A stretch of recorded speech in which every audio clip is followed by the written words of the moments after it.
And Shaily, as I mentioned, is a former student of mine.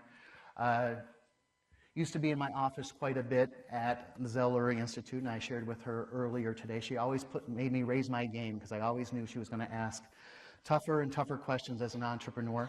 And I could not be prouder of the success that she has had since she graduated. So please welcome Shaily Baranwal. So after that introduction, Shaily, we've known each other for 10 years, but don't get to see each other too often. Yes.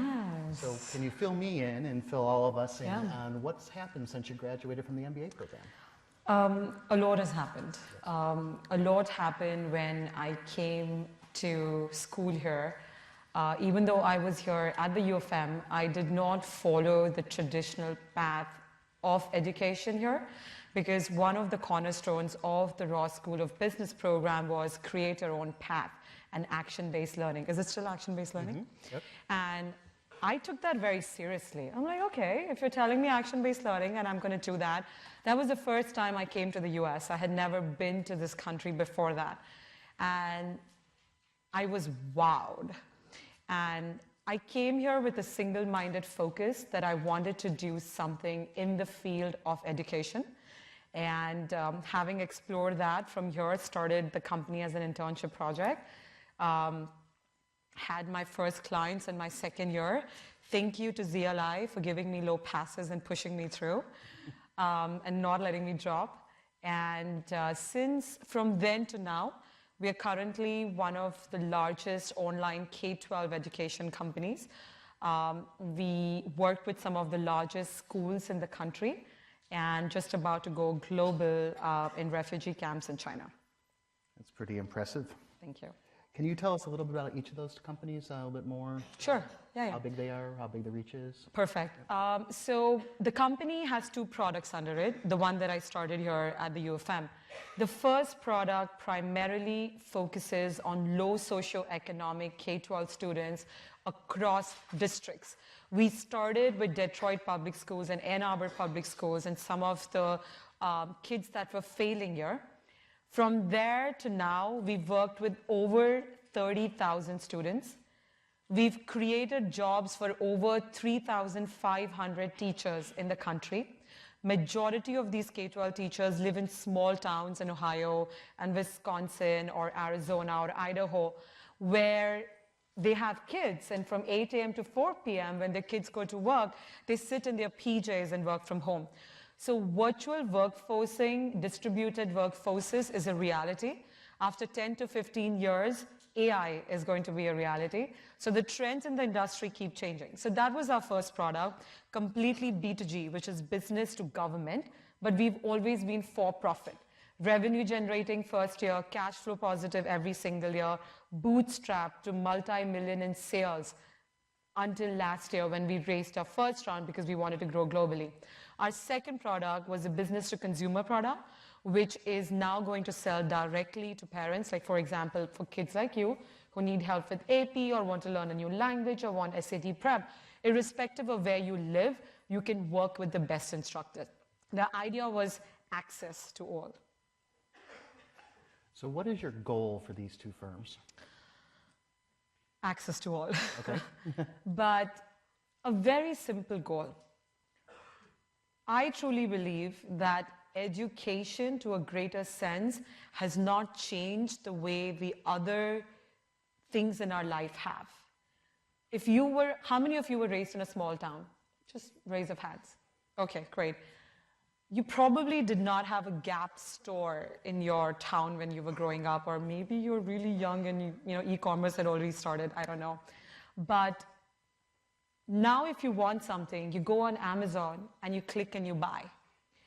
Why should access to best instructors in the most formative years of your life be limited to your zip code? Our goal as a company is to have zip code free teaching globally, and we just have that single-minded focus, and we're busting our ass on that. And I'm saying that because he said that I can curse and I can say all that. So don't take that as a trend, but I'm going to do that. And I may regret this a little bit. what challenges are you facing right now? So both are up and operating, Yep. but they're probably not operating the way you... Sure, yeah, of course.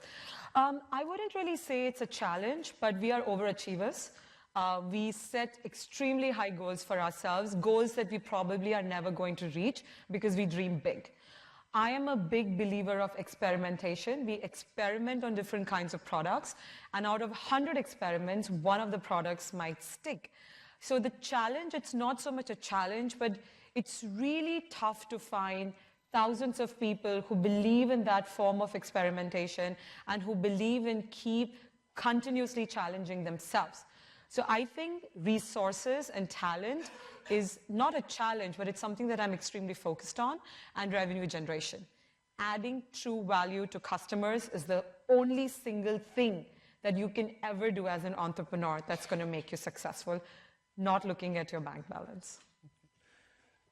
How do you see your role as CEO of your own firm? What is your primary job day to day? People management. Because when I started the company, it was about me doing everything. I was a lone person in this big, bad world of business. As I grew my company, one of the biggest lessons I learned was, what is a business? It's a group of people coming together and creating something. Business is not about just a product or just a technology. So you're only as good as your people. My goal is to attract the best investors. My goal is to attract the best people, delegate work to them, and get out of their way. Keep on motivating them and being that sponge behind them, that all their failures are mine and all their successes are theirs. So that's how I lead. It's pretty impressive. You shared with us at lunch that you first took outside money just recently. Yeah, just recently. What was the deciding factor to take outside investment? So I didn't like a lot of investors that I met initially. And the reason is the social cause of what I was doing was very important. And the moment they started talking about net margins and cross margins and contributions, and I'm like, I don't care. I just want to do good work. So, but we also reached a point in the company where we've now created a product that we know is going to change education for everyone forever. And to reach those goals, we need more help, and because you can never grow alone. And that help needs to come in terms of capital, that's cash, and human capital, that's people. And for these two reasons, to have a more global footprint and touch every single learner. And when I say learner, a learner is not just a K-12 child, but a learner is prenatal to the time you die. You have to be a constant learner, and we want to be able to touch each one of them. So I will say what is consistent in over the last 10 years is she still dreams big, and what is different is that she's almost there. So I'm really, really proud of you. Thank you.